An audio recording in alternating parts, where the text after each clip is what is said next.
자, 여러분 안녕하세요. 네, 반갑습니다. 저는 호남대학교 언어치료학과의 변혜원이라고 합니다.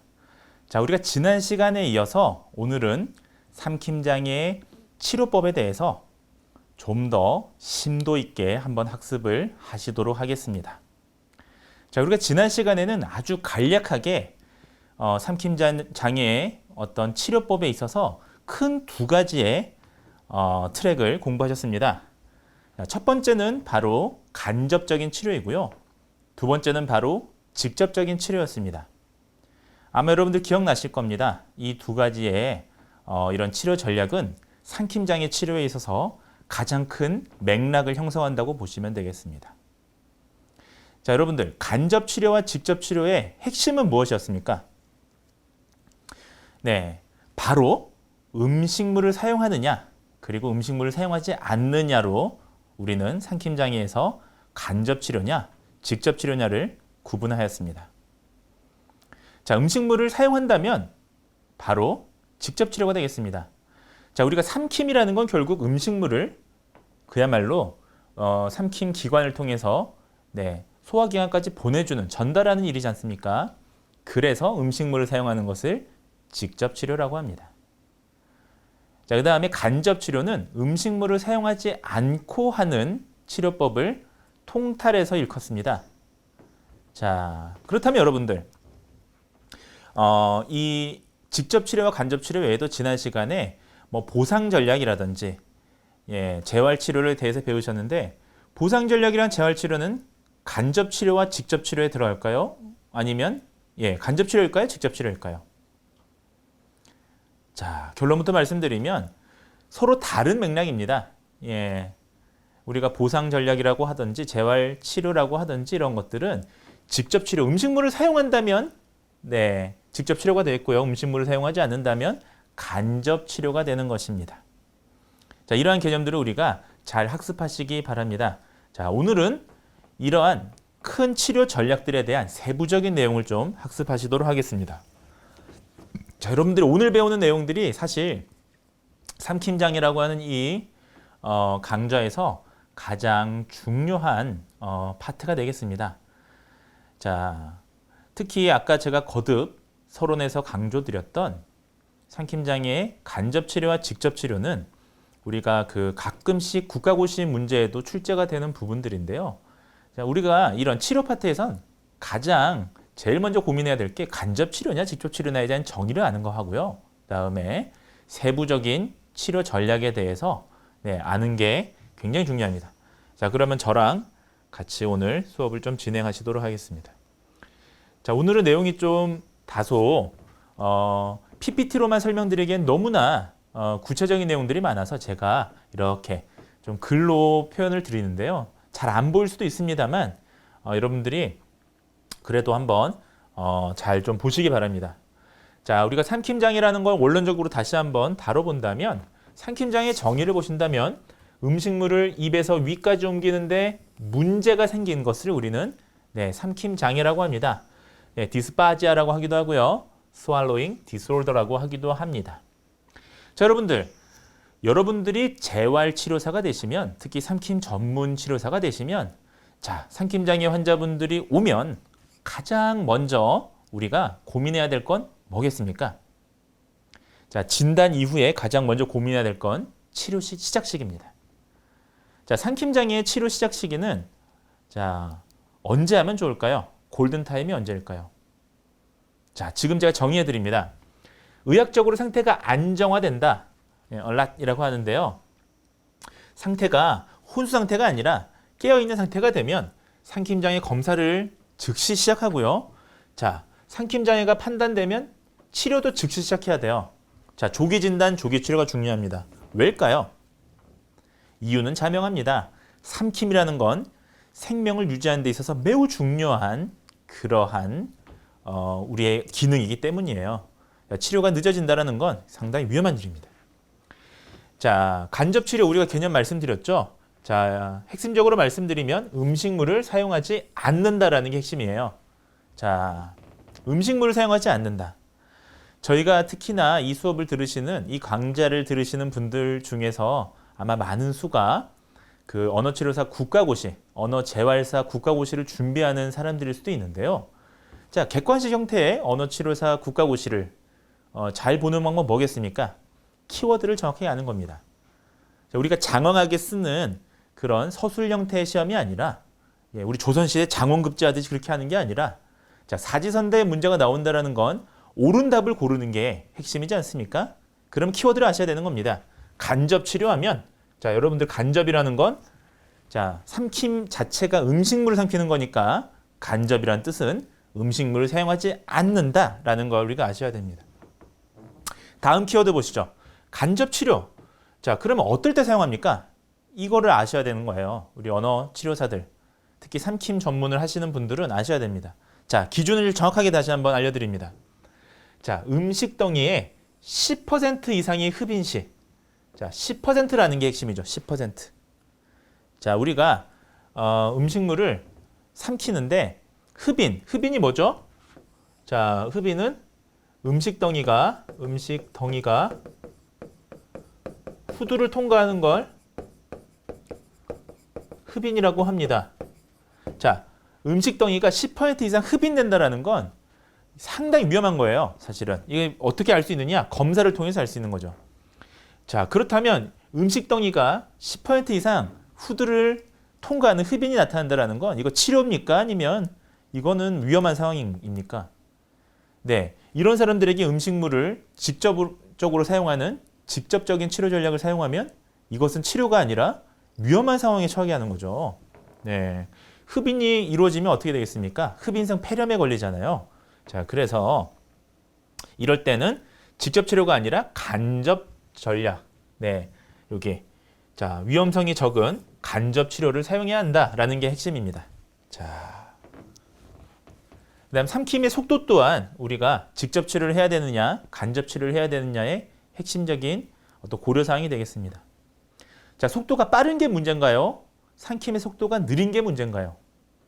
자, 반대로 얘기하면 삼킴 기능의 움직임이 정상인보다 느린 게 문제입니까? 빠른 게 문제입니까?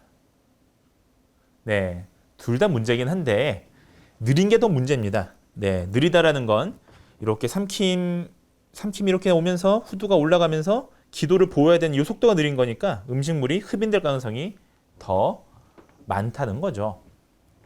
자, 그 다음에 직접적인 치료 전략에 대해서 좀 알아보도록 하겠습니다. 자, 직접 치료 전략은 자, 무엇이냐? 자, 이게 잠시만요.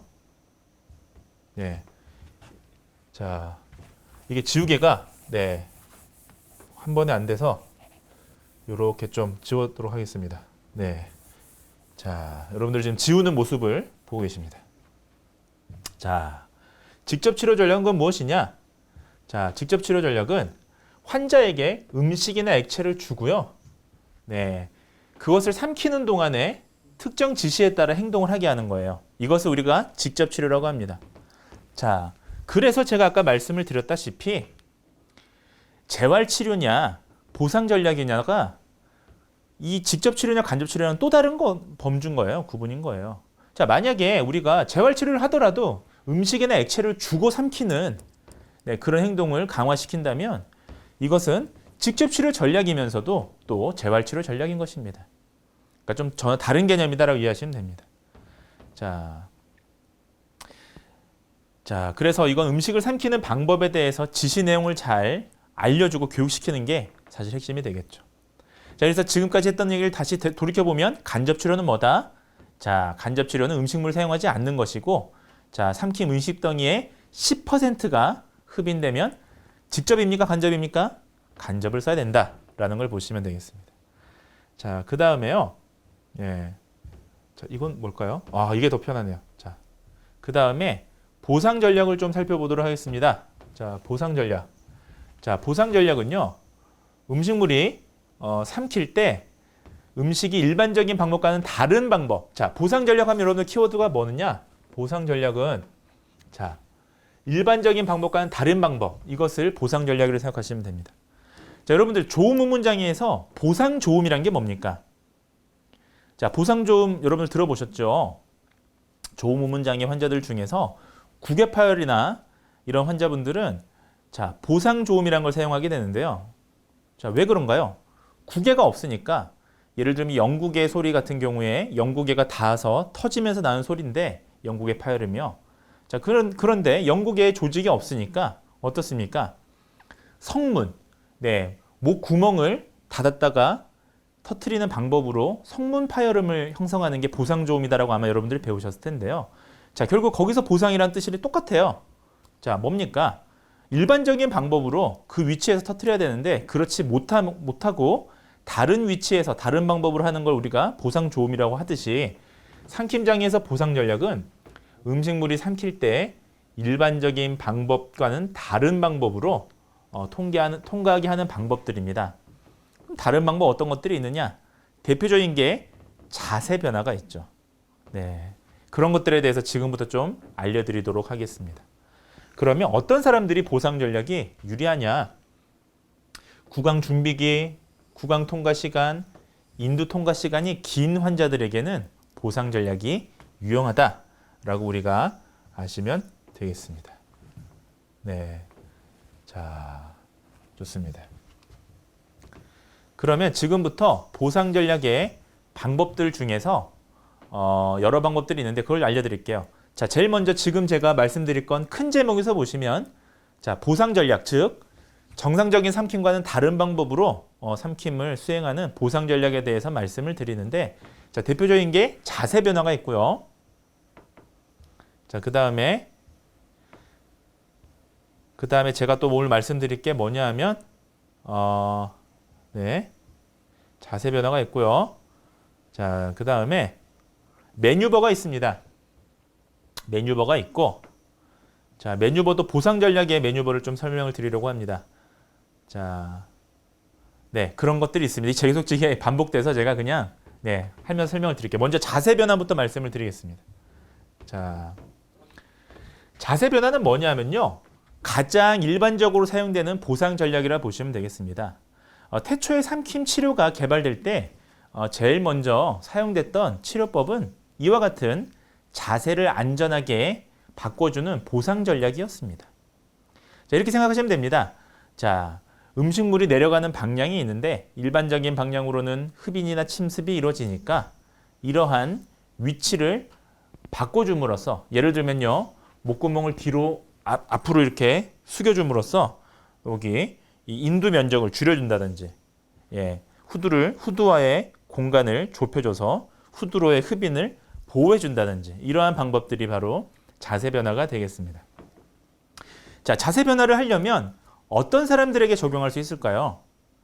자, 예컨대 음식물을 안전하게 삼키는 방법을 알려주는 것인데 어떤 사람들에게 효율적일까요? 자, 적어도 간단한 능력의 명령을 따를 수 있는 인지 능력이 있어야 됩니다. 자, 간단한 명령. 예를 들면, 네, 목을 뒤로 이렇게 앞으로 숙이시고요. 마비된 측으로 돌리세요. 라고 하는 거는 투 스텝, 두 가지의 명령이 들어가 있죠. 목을 내려라, 마비된 측으로 기울여라. 예를 들면, 예, 이런 두 가지 명령을 따를 수 있을 정도의 이해력도 있어야 되고요. 그 다음에 기억력도 있어야 됩니다.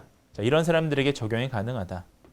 음식이 내려가는 방향을 바꾸고요. 인두 면적을 변화시키는 방법을 우리가 자세 변화라고 한다라고 이해하시면 되겠습니다. 자, 그러면 자세 변화가 어떤 것들이 있는지 지금부터 좀 살펴보도록 하겠습니다. 자, 자세 변화. 제일 먼저 기본적인 건 앉은 자세예요.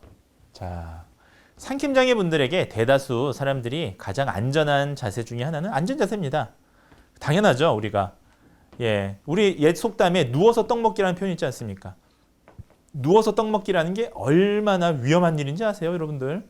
누워서 떡을 드시잖아요. 예, 흡인 침습의 위험뿐만이 아니라 기도가 막힐 수도 있습니다. 위험합니다.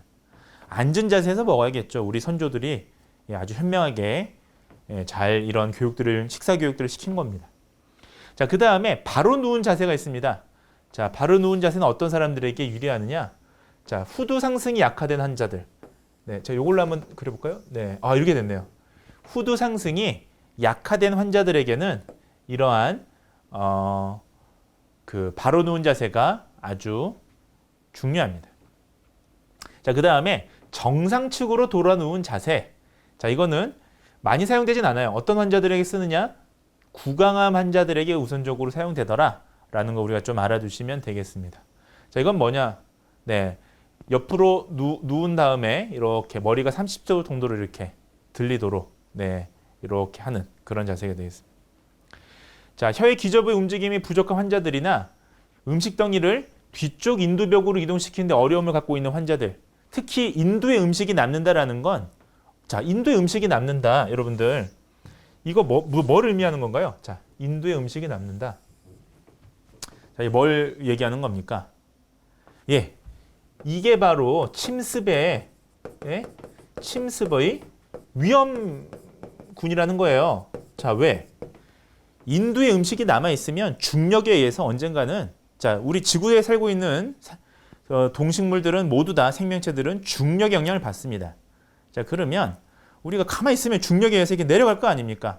인두에 음식이 남은 이 음식물은 언젠가는 내려가게 돼 있어요. 자, 그러면 침습, 후두 공간에 걸릴 가능성이 높죠. 자, 여러분들이 예전에 정상적인 삼킴 과정에서 배웠다시피 전구개화를 탁 건드리면서 인두 삼킴 반응이 일어나야 되는데, 중력에 의해서 인두에 남아있다가 떨어지는 거는 전구개화를 안 건드리기 때문에 후두 폐쇄 반응이 안 일어난단 말이에요. 자, 그러면 침습이나 흡인의 위험이 있죠. 이런 사람들은 자세를 변화시켜 줘야 되는 겁니다. 자, 계속 이어서 좀 설명을 드리도록 하겠습니다. 자, 이 바쁘네요. 요거를 한 번에 지울 수 있는 방법이, 네, 아주, 네, 예, 이렇게 하니까 지워지네요. 자, 아주 최첨단입니다. 예, 이게 4차 산업이죠. 4차 산업. 예, 자, 그 다음에 턱 내리기입니다. 턱 내리기. 턱 내리기에 대해서 좀 말씀을 드리겠습니다.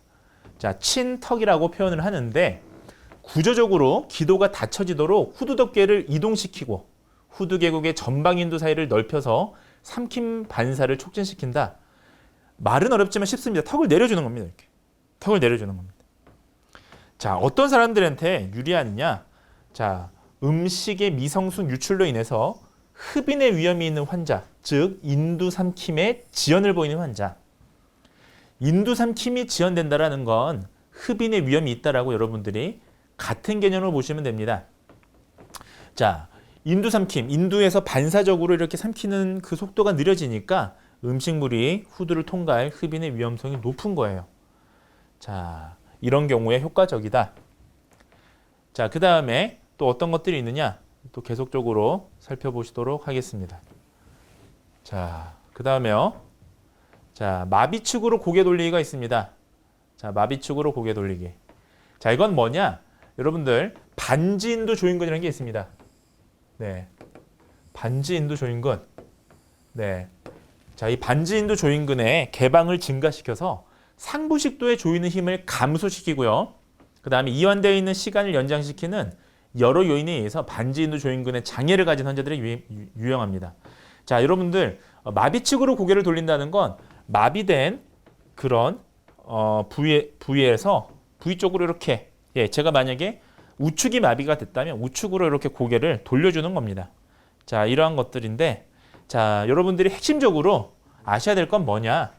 예, 바로 이거예요. 자, 어떤 사람들에게 하느냐? 반지인두 조인근의 장애를 가진 환자. 네, 반지인두. 네, 이 반지인두 조인근의 장애를 가진 환자들은 뭘 써야 된다? 마비축으로 고개 돌리기를 써야 된다라고 이해하시면 되겠습니다. 자, 그 다음에 마비축으로 고개 돌려 턱 내리기라는 방법도 있습니다. 자, 저희가 지금 하고 있는 게 뭐죠? 보상 전략입니다. 보상 전략 중에서 자세 바꾸기를 하고 있는데, 자, 마비축으로 고개 돌려 턱 내리기는 어떤 사람들에게 보이느냐? 자, 편측 인두마비 환자들에게 사용됩니다. 편측 인두마비. 자, 편측 인두마비.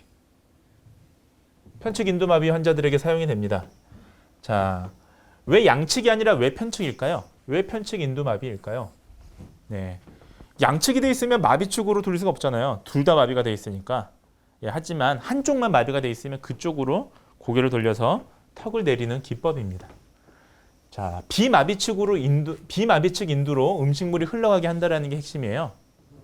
자, 그러니까 다시 얘기를 하면 마비가 된 쪽으로 고개를 돌려서 이것을 내려주는 거니까 비마비가 된 측에 이쪽으로 음식물이 중력에 의해서 흘러가는 게, 자, 이렇게 삼킴을 촉진하는 게 마비측으로 고개를 돌려 턱 내리기다라고 이해하시면 되겠습니다. 자, 그다음에 비마비측으로 고개 기울이기도 있습니다. 자, 편측 인두라든지 구강마비가 있는 환자가 이런 것을 사용하면 효과적이다라고 하시면 되겠습니다. 자, 그다음에 마지막인데요. 얘는 좀 우리가 주의 깊게 보셔야 돼요. 고개 뒤로 기울이기. 자, 제가 왜 주의 깊게 보시라고 하냐면 지금까지 말씀을 드렸던 자세 변화는 대부분 고개를 숙이는 것들이었습니다. 우리가 음식물을 삼킬 때 고개를 숙인다는 건 어떤 개념인가요? 네, 맞습니다.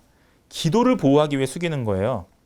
고개를 숙이게 되면 후두 공간하고 인두하고의 면적이 최대한 좁아지면서 이걸 막을 수 있잖아요. 그러니까 후두가 올라가는 거나 제가 고개를 내리는 거나 사실 이 공간을 줄여준다는 측면에서는 기도를 보호하는 기전이라 볼 수가 있겠습니다. 자, 근데 고개 뒤로 기울이기는 생각해 보십시오. 고개를 뒤로 기울인다는 건 삼킴에서 기도를 보호할 수가 전혀 없죠. 전혀 다른 방법인 겁니다. 자세 변화. 자, 그러면 고개 뒤로 기울이기는 어떨 때 쓰느냐? 네, 적어도 기도 보호는 아닌데 어떨 때 우리가 고개 뒤로 기울이기를 쓰느냐? 자, 키워드 이겁니다. 근위축성 축색경화증. 네, 한글로 썼는데요. 근위축 가쪽경화증. 똑같은 얘기입니다. ALS. 다른 말로 루게릭병. 네, 루게릭병이라고도 합니다. 자, 지금은 돌아가셨습니다만 스티븐 호킹 박사가 이 ALS 근위축성 축색경화증 루게릭병에 가지는 환자였었죠. 자, 축색이라고 하는 뉴런에서 운동신경을 전달해주는 그 축색이 경화되는 거예요. 경화가 되다 보니까 명령을 세포체에서 내린 명령이 안 가는 겁니다. 핵에서 내린 명령이 전달이 안 되니까 점점점 신체가 굳어가고 움직일 수 없는 그런 장애인데요. 자, 이런 사람들을 왜 고개 뒤로 기울여야 되느냐? 메커니즘은 음식이 중력에 의해서 뒤로 흘러가도록 하는 방법이에요. 자, 중력에 의해서. 인체는 중력에 의해서 모든 지구상의 물질들은 밑으로 내려가게 되어 있습니다. 근데 ALS 환자들은 음식물을 자발적으로 삼키기가 어려워요. 왜냐? 아까 말씀드렸다시피 삼키라는 명령의 축색이 경화되면서 시냅스가 안 되니까 우리 모든 움직임은 시냅스로 인해서 뉴런의 명령으로 움직이는 거거든요. 근데 ALS는 그게 안 되니까, 그 환자분들은 안 되니까 인위적으로 중력에 의해서 내려가도록 하는 겁니다. 그게 바로 고개 뒤로 기울이기 방법이라는 거예요. 네. 자, 그래서 이렇게 고개 뒤로 기울이기는 어떤 환자들한테 써야 된다라는 게 핵심이죠. 근위축성 축색경화증, 루게릭병 환자들한테 써야 된다라는 거 우리가 반드시 알아두시기 바랍니다. 자, 네, 그러면 제가 이걸 한번 지워보고요. 네. 이거 재밌네요. 한 번에 샥 지워집니다. 아주 시원합니다. 네. 자, 그래서 정리하면 우리가 앞서 배웠던 건 뭐다? 보상 전략이다. 자, 보상 전략은 무엇이냐? 정상적으로 일반적으로 삼키는 방법과는 다른 방법으로 후두의 면적이나 인두의 면적을 바꿔가면서 안전하게 삼키는 방법이 자세 변화인데 그 중에서도 딱 하나 다른 게 고개 뒤로 기울이기. 왜냐? 다른 건 다 기도를 보호하는 건데 고개 뒤로 기울이기는 음식물을 중력에 의해서 빨리 삼키게 하는 방법입니다. 자, 어떤 사람들에 쓸 수 있느냐? ALS, 근위축성 축색경화증, 루게릭 환자들한테 쓸 수 있다라는 말씀을 지금까지 드렸습니다. 자, 지금은 두 번째 방법은 매뉴버입니다. 자, 보상 전략의 두 번째는 매뉴버입니다. 자, 매뉴버는 뭐냐면요. 삼키기에 요구되는 생리학적 측면을 자발적으로 조절할 수 있도록 만들어주는 기술을 얘기합니다. 자, 근데 이게 한 가지 우리가 여기서 좀 주의 깊게 보셔야 될 게, 아주 주의 깊게 보셔야 될 게 뭐냐면요. 매뉴버가 뒤에서 또 재활치료의 매뉴버가 있어요. 자, 결론적으로 무엇이 다르냐? 지금 보는 보상 전략의 매뉴버는 삼키는 근육 자체를 직접적으로 강화시키는 게 아니에요. 우리가 재활치료라고 하면 삼킨 근육을 직접적으로 강화시키는 걸 우리가 재활치료라고 합니다. 보상 전략은 안전하게 그 마비된 근육이 움직이지 못하니까 그 근육을 강화시키는 게 아니라 그 주변 근육을 강화시키는 게 보상 전략이에요. 보상 전략에서의 매뉴버입니다. 그 다르다라는 걸 우리가 좀 인식을 하셔야 나중에 다음 중 뭐 보상 전략이 아닌 것은 이라고 했을 때 재활치료의 매뉴버를 고를 수가 있는 겁니다. 다른 개념이다라고 생각을 하셔야 됩니다. 자, 먼저 맨델슨 매뉴버, 네, 영어로는 맨델존이라고 하기도 하는데요. 네, 우리 공식 명칭으로는 맨델슨이라고 교재에 나와 있습니다. 자, 이 맨델슨 매뉴버는 자, 어떻게 하는 거냐? 자, 여러분들 자, 이것은요. 어떻게 생각하시면 되냐면 제가 좀 쉽게 설명을 드릴게요. 여러분들이 이제 이 영상을 보시는 분들 중에서는 뭐 전문적으로 공부하시려는 분들도 있지만 그 국가고시 시험을 위해서 짧게 공부하시는 분들은 좀 키워드를 외우시는 게 좋거든요. 자, 맨델슨 하면 어떤 걸 떠올리시면 되냐면 이 외국인이 멱살 잡는 모습을 한번 떠올려 보십시오. 이렇게 멱살을. 이렇게. 자, 멱살을 잡을 때 여러분들 어디를 잡습니까? 후두 쪽을 잡잖아요. 자, 맨델슨은 뭐냐면요. 후두부를 촉지한 상태에서 음식물을 삼키게 합니다. 자, 그러면 음식물이 삼키면 후두가 어떻게 되나요? 여러분들 지금 침 한번 삼켜 보십시오. 예, 지금 보시죠. 후두가 올라가죠. 올라간 상태에서 최대로 올라간 시점에서 후두부를 2초 정도 유지하도록 합니다. 자, 수의적으로 올려주는 거예요. 네, 그럼 어떻게 됩니까? 올려주니까 음식물이 이 후두가 왜 올라갑니까? 기도를 보호해 주는 거잖아요. 그래서 안전하게 기도로 안 넘어가고 식도로 넘어가게 해주는 거죠. 그러니까 여러분들은 맨델슨 매뉴버에 대해서 여러분들이 좀 쉽게 키워드로 공부하는 방법은 뭡니까? 네, 그냥 멱살 잡는 모습을 떠올리시면 돼요. 멱살 잡는 모습. 자, 이렇게 멱살 잡는 맨델슨. 자, 맨델슨한 사람이 갑자기 와서 멱살을 잡더라라고 생각하시면 됩니다. 왜 잡습니까? 이걸 올려서 후두를 상승하는 걸 인위적으로 훈련하는 거예요. 그게 매뉴버입니다. 자, 그래서 자, 어떤 사람들에게 많이 쓰이느냐? 반지인두 조인근의 개방이 잘 안 되는 사람들에게 장시간 지속했을 경우에 효과가 있고요. 인두 단계 손상이 심한 경우에 자, 그런 경우에 맨델슨을 씁니다. 자, 여러분들 어떤 건지 아시겠죠? 자, 맨델슨 반드시 우리가 알아두셔야 됩니다. 여러분들이 삼킴장에 공부하시다 보면 치료 파트가 굉장히 중요한데요. 특히 국가고시에서 이 매뉴버의 명칭이 많이 나오니까 비슷비슷한 게 많이 나와요. 뭐 맨델슨 매뉴버, 마사코 매뉴버. 자, 뭔지 일단 기억하시려면 멱살 잡는 맨델슨이라는 사람 기억하시면 되겠습니다. 자, 그 다음 요거 한번 지워보겠습니다. 자, 제 점점 이제 잘 지우죠? 욕심이 생겨서. 자, 성문 이상킴에 대해서 좀 말씀을 드리겠습니다. 자, 성문 이상킴이란 뭐냐? 자, 음식이 기도로 들어가는 걸 방지하기 위해 고안된 방법으로요. 자, 후두 상승과 후두 폐쇄 능력을 향상시키기 위해서 하는 환자들인데요. 문제가 뭐냐? 자, 이 정도만 알아두시면 되겠습니다. 후두 폐쇄가 너무 심하게 손상되면 성문 이상킴을 할 수가 없습니다. 자, 성문 위에서 삼킴 작용을 해야 되는 이 성문 이상킴을 할 수 없다. 이 정도만 이해하시면 되겠습니다. 자, 그 다음에 자, 최대 성문이 삼킴이라고 나옵니다. 최대 성문이 삼킴. 자, 자, 최대 성문이 삼킴은 무엇이냐? 자, 최대 성문이 삼킴은요. 자, 성문이 삼킴하고 발살바 매뉴버를 같이 사용하면 최대 성문이 삼킴입니다. 자, 성문이 삼킴, 발살바 매뉴버 두 개를 합친 게 최대 성문이 삼킴이라고 합니다. 자, 그러면 발살바 매뉴버 먼저 보셔야겠죠, 여러분들이. 자, 발살바 매뉴버는 뭐냐 하면 간단해요.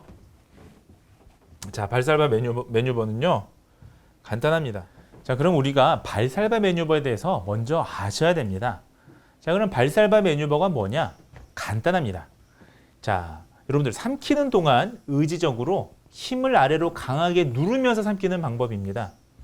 자, 그럼 어떻게 하면 되겠습니까? 이렇게 힘을 주면서요. 의자라든지 아니면 이렇게 주먹을 쥔다든지 하는 방법으로요. 이것을 이렇게 힘을 주면서 자, 이렇게 삼키면서 자연스럽게 침을 꼴깍 삼키면 그것이 발살바 매뉴버가 되겠습니다.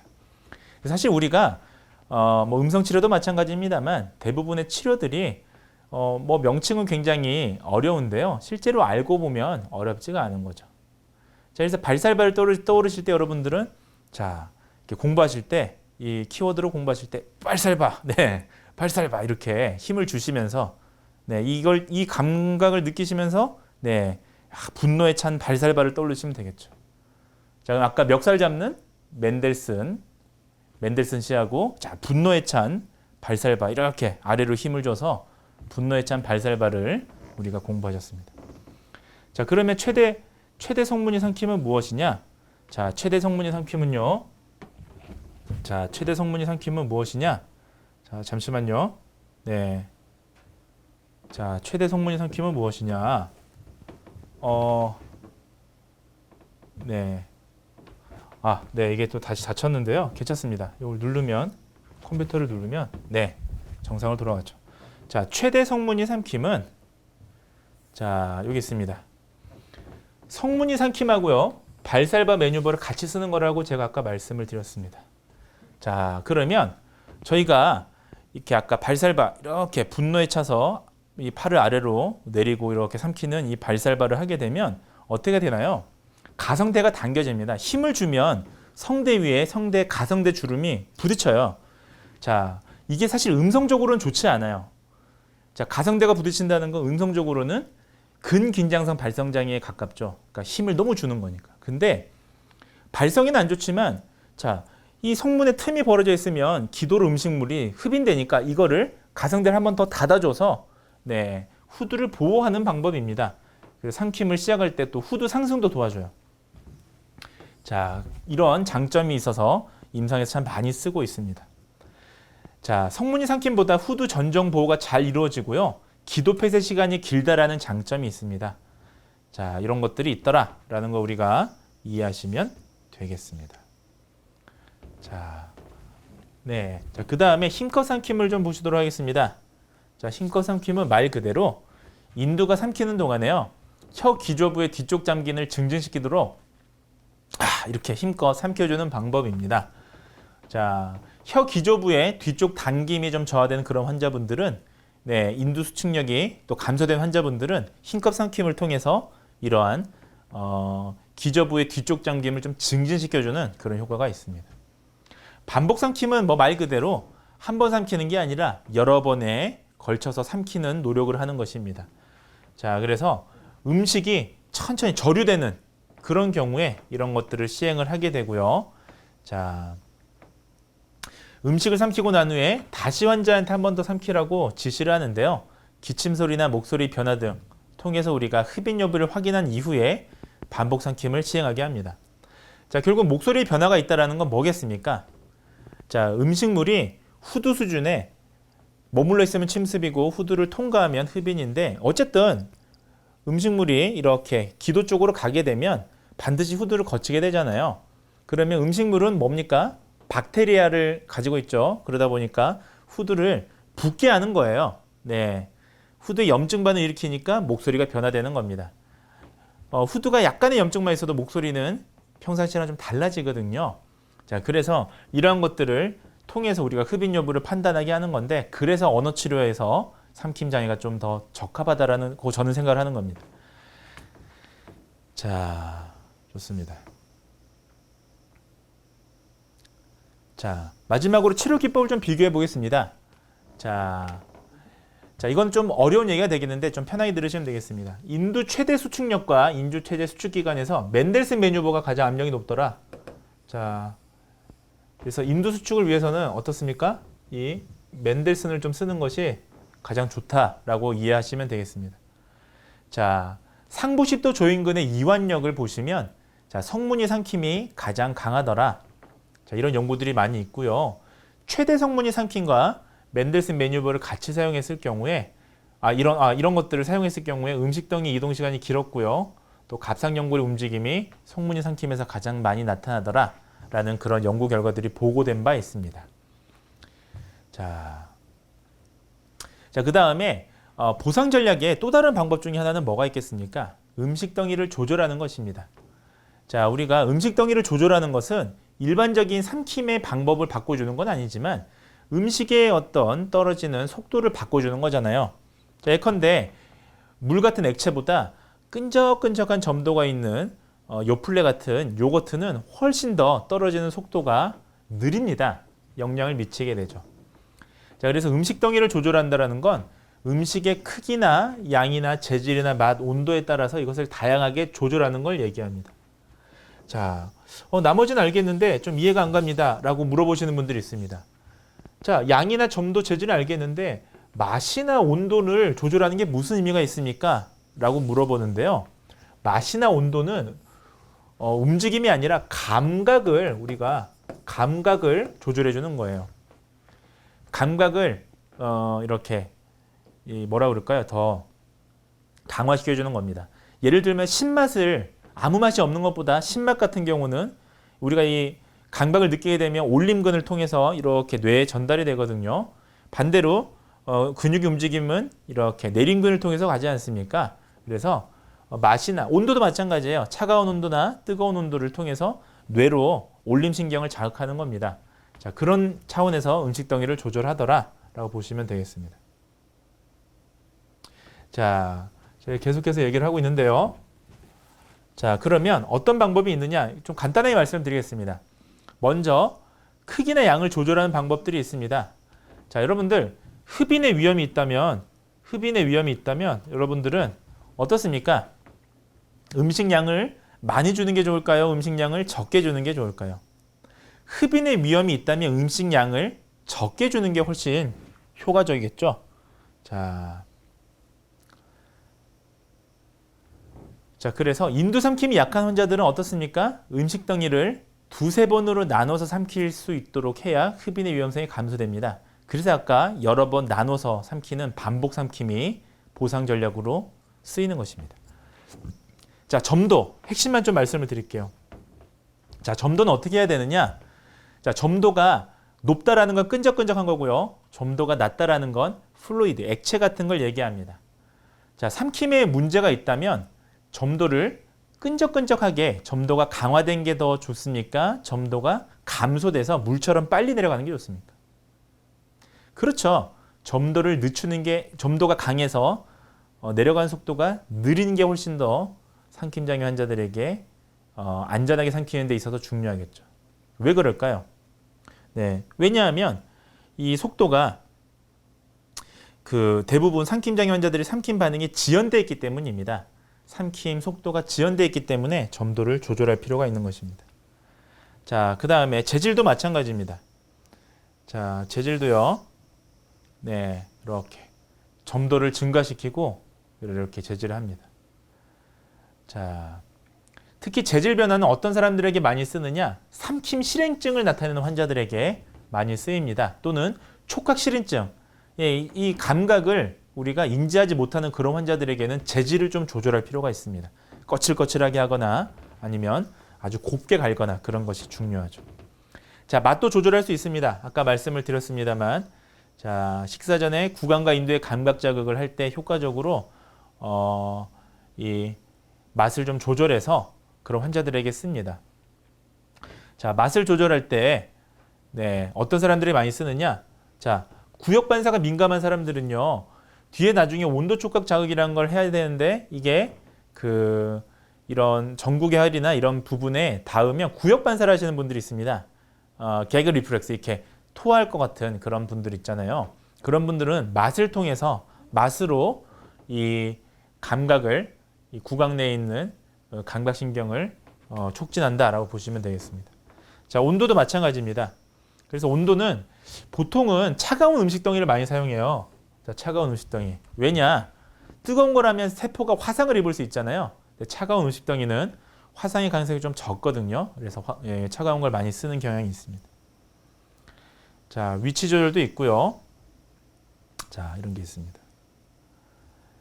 자, 그 다음에 식이 조절이 있습니다. 이것도 좀 간단하게 말씀을 드릴 텐데 식이 조절은 고체 단계 식이 단계 조절이 있고요. 또 보시면 액체 단계 식이 조절이 있고 이렇게 나눠져 있는데요.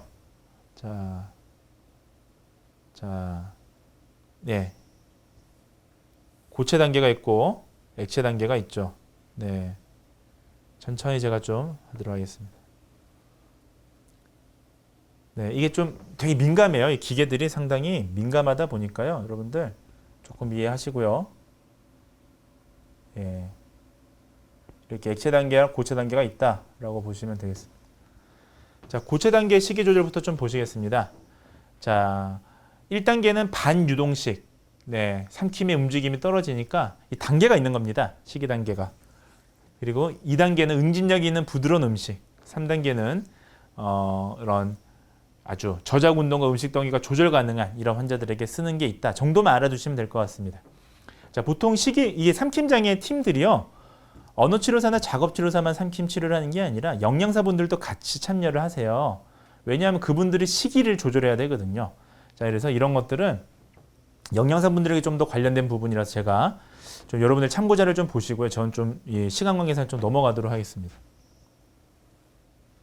자, 액체 시계 단계도 넘어가도록 하겠습니다. 자, 핵심만 말씀드리면 액체도 마찬가지예요. 자, 1단계에서 5단계로 갈수록 1단계 초기 단계는 아주 점성이 있고 끈적끈적한 것들. 예를 들면 액체가 아닌 그 다음에 2단계는 꿀같이 아주 끈적끈적한 거. 그리고 마지막 단계는 항상 제일 점성이 없는 게 물이죠. 물은 아주 빠르게 흘러가니까요. 자, 그렇게 조절하더라, 이런 연습을 하더라 라고 생각하시면 되겠습니다. 자, 그 다음에 보장구에 대해서 간단하게만 좀 말씀을 드리겠습니다. 자, 그 삼킴장애 환자들을 위해서 보장구라는 게 뭘까요? 우리가 시력이 나쁜 사람들은 안경이 보장구고요. 청력이 나쁜 사람들은 보청기가 보장구이듯이 보장구라는 것은 어떤 기능이 떨어지는 사람들의 기능을 도와주는 것이 보장구라고 보시면 되겠습니다. 자, 어떤 것들이 있느냐? 자, 밀폐장치, 코로 역류되는 걸 막아주는 밀폐장치도 있을 수 있고요. 국외 거상장치.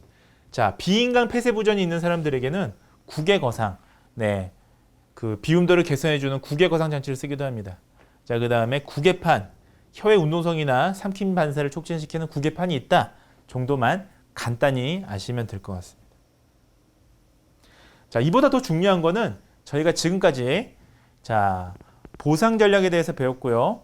그 다음에 뭐 자세 변화 같은 것들이 들어갔죠. 그 다음에 그 보상 전략 안에 매뉴버가 있었는데, 자, 지금부터는 또 다른 치료 전략인 재활 치료 기법을 좀 말씀드리려고 합니다. 자, 그래서 결론적으로 말씀을 드리면 음식물을 직접적으로 삼키는 직접 치료, 음식물을 삼키지 않는 간접 치료. 자, 그리고 자, 그 일반적인 삼킴 방법을 좀 바꿔주는 다르게 삼키는 보상 전략. 그리고 마지막으로 직접적으로 마비된 삼킴 근육을 강화시켜주는 마비된 근육을 강화시켜주는 재활치료 기법이 있습니다. 자, 이 재활치료 기법에 대해서는 좀 시간 관계상 제가 다음 시간에 이어서 재활치료 기법을 좀 말씀드리겠습니다. 자, 여러분들 그 삼킴 치료는요, 사실 우리가 종류도 많지만 사실은 이 인과관계가 원인 결과가 딱 뚜렷한 그런 치료 기법이니까요. 여러분들이 굉장히 과학적인 또 치료 기법이니까 좀 어려우시더라도 조금 더 반복해서 보시면 도움이 될 것 같습니다. 자, 재활 치료 기법은 다음 시간에 말씀드리도록 하겠습니다. 여러분들 경청해 주셔서 감사합니다.